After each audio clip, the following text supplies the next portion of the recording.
Hello everyone, welcome to the Future Academy. We are here for a better future. Let's learn, let's start the video. So आज के इस session में हम Hindi subject में paper solutions का video निकाल रहे हैं. सो ये पूरा सेशन है. सेक्शन ए हमने ऑलरेडी कर लिया है. इसका जो वीडियो है वो यूट्यूब चैनल पर अवेलेबल है. ऊपर जो आई बटन दिखाई दे रहा है वहां पे क्लिक करोगे तो आपको इस वीडियो की पूरी लिंक यहाँ पे मिल जाएगी. और आप सेक्शन ए को देखिए, पढ़िए, समझिए, देन सेक्शन बी को देखेंगे तो मजा आएगा. सो इस वीडियो में हम बात करने वाले हैं सेक्शन बी के बारे में. सेक्शन बी है वो पूरा है पद्य विभाग आधारित. यहाँ पे पद्य विभाग से रिलेटेड आपको प्रश्न दिए जाएंगे. ओके, सो यहाँ पे पहला हमारा जो प्रश्न है वो देख लेते हैं. यहाँ पे पहला है, निम्नलिखित प्रश्नों के नीचे दिए गए विकल्पों में से सही विकल्प चुनकर उत्तर लिखिए. 2 मार्क्स का प्रश्न है, यानी यहाँ पे आपको 2 प्रश्न दिए गए होंगे, 14 नंबर और 15 नंबर. चलिए 14 नंबर देखते हैं. गोपी गले में क्या पहनना चाहती है? अगर ऐसा लग रहा है तो मैं इसको थोड़ा सा जूम कर लेती हूँ ताकि आपको ज्यादा अच्छे से दिखेगा प्रश्न. चलिए, ओके, इट्स गुड. तो यहाँ पे है, गोपी गले में क्या पहनना चाहती है. ऑप्शन आपके पास है गुंजे की माला, बी है सोने की माला, सी है चांदी की माला और डी है मोती की माला. तो यहाँ पे कौन सी माला पहनना चाहती वो गोपी अपने गले में? तो गोपी क्या कहती है कि जो कृष्ण भगवान पहनते हैं वही हम पहनेंगे. इसलिए यहाँ पे वो कहते हैं कि गोपी कहती है कि मैं गुंजे की माला गले में पहनना चाहती हूँ. ओके, गुंजे की माला सही आंसर आता है, तो आपको ये याद रखना है. चलिए अब चलते हैं नेक्स्ट क्वेश्चन नंबर 15 पर. ओके, तो ये रहा नंबर 15. गीता का गान किसने किया था? तो यहाँ पे आपके पास ऑप्शन है, ये थोड़ा सा ब्लर हो गया है तो आपको मैं पढ़ के सुना रही हूँ इसलिए कि गीता का गान यानी गीता किसने कही थी या किसने उसका गान किया था. वाल्मीकि, द्रोणाचार्य, अर्जुन या फिर श्री कृष्ण? तो Shri Krishna is the correct answer. सबको पता है कि गीता का गान किसने किया था.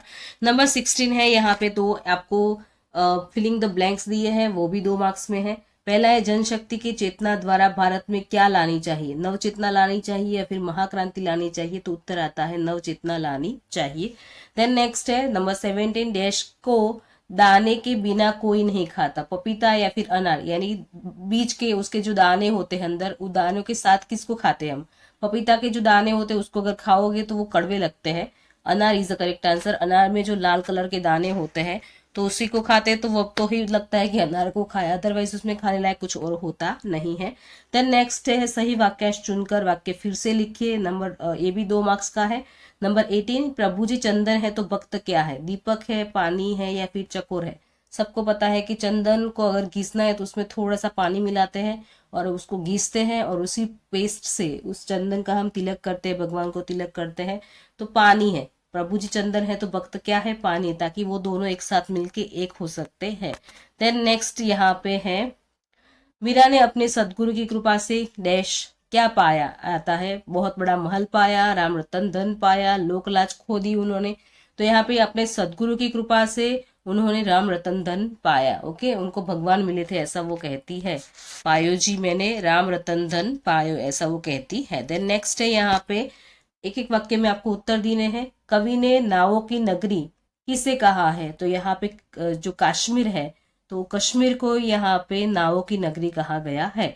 कवि के अनुसार साधु मौन धारण क्यों करते हैं? तो वो क्यों धारण करते हैं? ताकि यदि कोई उनसे कोई गूढ़ प्रश्न पूछे, कोई गहरा प्रश्न पूछे तो वो उसका उत्तर देने से बच सके, इसलिए वो क्या करते हैं? मौन धारण कर लेते हैं. देन नेक्स्ट है नंबर 22. इंद्र ने खोखले वृक्ष में क्या देखा? तो वो जो एक पेड़ जो गिर गया था, सूख गया था, ऐसे खोखले वृक्ष में एक सुंदर तोते को इंद्र देवता देखते हैं. ओके, देन नेक्स्ट है यहाँ पे 2-3 वाक्य में उत्तर लिखिए. कोई भी एक आपको सॉरी, यहाँ पे 3 दिए, उसमें से कोई भी 2 आपको लिखने हैं और 2 के 4 मार्क्स यहाँ पे दिए गए हैं. पहला है, हम नवयुग के अग्रदूत कैसे बन सकते हैं? ओके, तो इसके उत्तर में आप लिख सकते हो कि हम लोगों के दिलों से असंतोष की भावना दूर करके उनमें संतोष के भाव पैदा करेंगे. पृथ्वी पर हम लोगों को स्वर्ग जैसी सुविधा प्रदान करेंगे. हम उन्नति के पथ पर आगे बढ़ते हुए लोगों का मार्गदर्शन करके नव युग के अग्रदूत बन सकते हैं. ठीक है, समझ में आ गया होगा आपको. देन नेक्स्ट है, मीरा के राम रतन धन की क्या विशेषताएं है? तो आप लिख सकते हो कि मीराबाई ने अपने सदगुरु की कृपा से राम रतन धन नामक अमूल्य वस्तु प्राप्त की थी. मीराबाई उसे अपने जन्म जन्मांतर की पूंजी मानती है. इस धन की ये विशेषता है कि यह तो न खर्च होता है, न कोई चोर उसे चुरा सकता है। इससे रोज रोज सवाई वृद्धि ही होती है, वो बढ़ता ही रहता है। और इसके अगर ये नहीं लिखना है 24 नंबर का, तो उसके ऑप्शन में एक और प्रश्न आपको दिया गया है कि गोपी कृष्ण की मुरली को अपने अधरों पर क्यों नहीं रखना चाहती। तो इसके उत्तर में लिख सकते हो कि गोपियों का श्री कृष्ण से निश्चल प्रेम था, वे नहीं चाहती थी कि कृष्ण की मुरली को वे अपने अधरों पर रखकर उसे झूठा करें। वे इस चेष्टा को अपने प्रिय के साथ विश्वासघात मानती है, इसीलिए वो गोपी कृष्ण की मुरली को अपने अधरों पर रखना नहीं चाहती, वो इसलिए वो नहीं रखती है। ठीक है, देन नेक्स्ट यहाँ पे है प्रश्न का उत्तर 4-5 वाक्य में आपको लिखना है। तो यहाँ पे प्रश्न है, जो 2 दिए हैं उसमें से आपको कोई भी एक लिखना है। 3 मार्क्स का आपको प्रश्न मिलता है। यहाँ पे पहला है, हिंदुस्तान हमारा है, यह सर द्वारा किसकी है और कब से है। तो जो ये वाला प्रश्न है वो आपको चैप्टर नंबर 11 से मिल जाएगा। भारतवर्ष हमारा है जो काव्य है आपका, उसी में क्वेश्चन नंबर 2 है, उसका ये प्रश्न है। थोड़ा सा ट्विस्ट करके आपको दिया है। और इसके अलावा अगर ये नहीं लिखना है तो आप जन्मभूमि काव्य जो है उसमें से ये वाला चैप्टर नंबर 7 है जन्मभूमि, तो इस प्रश्न को आप वहां से पा सकते हैं कि जन्मभूमि में भारत भूमि की क्या क्या विशेषताएं बताइए। क्वेश्चन नंबर 2 में ये वाला प्रश्न है। ठीक है, देन नेक्स्ट यहाँ पे है, पहले मैं इसको डिलीट कर देती हूँ। निम्नलिखित पंक्तियों का आशय स्पष्ट कीजिए। ये थोड़ा सा मेरे हाथों से कट गया है तो आप समझ जाना। यहाँ पे प्रश्न क्या है कि कहते हैं शब्द शास्त्र कमाओ रोटी जान बचाकर, पर संकट में प्राण बचाओ सारी शक्ति लगाकर। तो ये कुत्ते की सिक काव्य जो हमें दिया गया उसी काव्य से ये लिया गया है। कुत्ते की सिक काव्य है चैप्टर नंबर 9, वहां पे आप प्ले लिस्ट में जाके उस काव्य को देख सकते हो और उसका आंसर ले सकते हैं।